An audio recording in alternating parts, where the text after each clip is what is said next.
Buong pusong ipinagmamalaki ng pamilya Yulo ang pagkapanalo ng Filipino gymnast na si Carlos Yulo matapos itong gumawa ng kasaysayan at masungkit ang gold medal sa naganap na Olympics 2024. Si Carlos Yulo ay isang 24 na taong gulang na gymnast na ipinanganak noong Pebrero 16 taong 2000 dito sa Malate, Manila. Lumaki sa simpleng pamilya at nagsimulang mag-training sa gymnastics sa edad na 7 taong gulang. Si Carlos Yulo ay nagkaroon ng malaking ambag sa gymnastics ng Pilipinas sa kanyang mga nagawa sa larangan ng sports.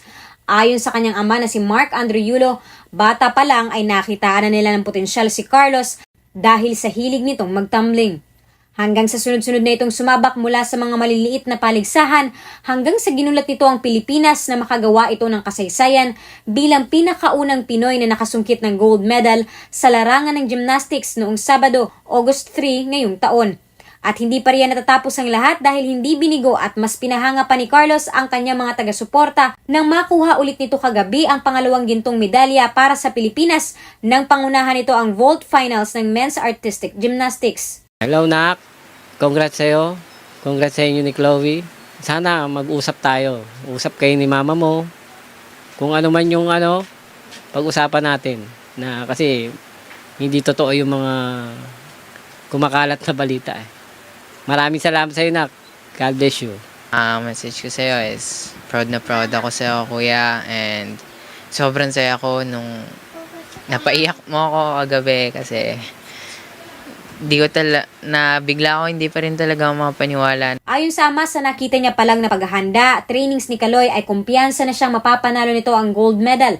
Ibinahagi niya rin na ang pangarap ni Carlos ay ang makasama niya ang kanyang kapwa gymnasts na mga kapatid na sina Eldrew Yulo at Iza Yulo sa Olympics 2028. Talaga si Kaloy, yung gusto niya na talaga nung una pa lang Olympic Japan pa lang sa Tokyo.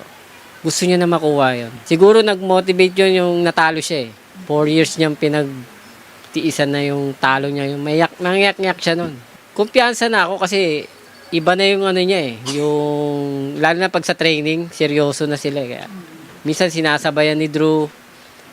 Nagbabanding sila ni Drew. Samantala sa kasagsagan ng pagkapanalo ni Carlos sa Paris, proud naman na ipinasilip ng kanyang ama ang sandamakmak na medalya ni Carlos simula nang ito ay bata pa. Halos wala na nga raw silang mapaglagyan kaya ang iba ay hindi pa nila naisasabit. Ngayong buhos na ang matatanggap ni Carlos na pabuya mula sa gobyerno at sa iba't ibang kumpanya, individual na sumusuporta sa kanya at sa kabila ng mga kontrobersiyang lumilitaw online sa pagitan niya at ng kanyang ina na si Angelica Yulo, nilinaw ni Andrew Yulo pati na rin ang kapatid ni Carlos na si Eldrew na wala silang ibang intensyon o anumang habol kundi ang makasama lang ito at maayos na ang kanilang pamilya. Sana po mag-usap-usap kaming family. Yan, si Chloe, yan, para matapos na tong yung konting lang yan, minor lang. Kahit sa kanila na yung cash, wala nang problema, basta magkabalikan lang yung love ng family. Hindi ko naman namin pinipilit na bumalik, pero if ever na may isipan mo is always free kami. Hindi kami lumalapit sa'yo kasi dahil nanalo ka. Gusto lang naman namin kayo makaband ng hindi namin sinasabi or hindi namin kailangan sabihin.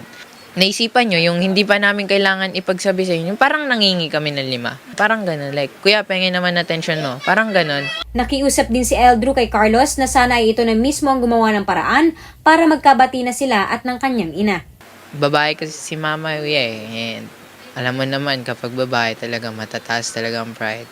Kailangan talaga natin mag-adjust. Ayun talaga gawain ng lalaki is parang mag-adjust na lang and babaan na lang natin yung pride natin para tapos na ang gulo. Ang ayaw lang kasi ni mama is yung kami lagi nalapit para sa attention niya, which is mali naman talaga. Siyempre dapat may kusa ka rin. I mean, I'm not mad about it. I'm just, nagtatampo lang na kailangan pa namin isik yung attention mo. Especially kapatid mo, hindi naman mataas pride ko. Nagalit din naman ako sa'yo, pero temporary lang. Hanggang ngayon, ayon sa ama na si Andrew, ay patuloy pa rin nilang tinatawagan si Carlos Yulo para makausap ito. Para sa Bombo Network News, Bombo Kelly Cordero nag-uulat para sa #1 and most trusted radio network in the country, Bombo Radio Philippines. Basta Radio, Bombo! Thanks for watching.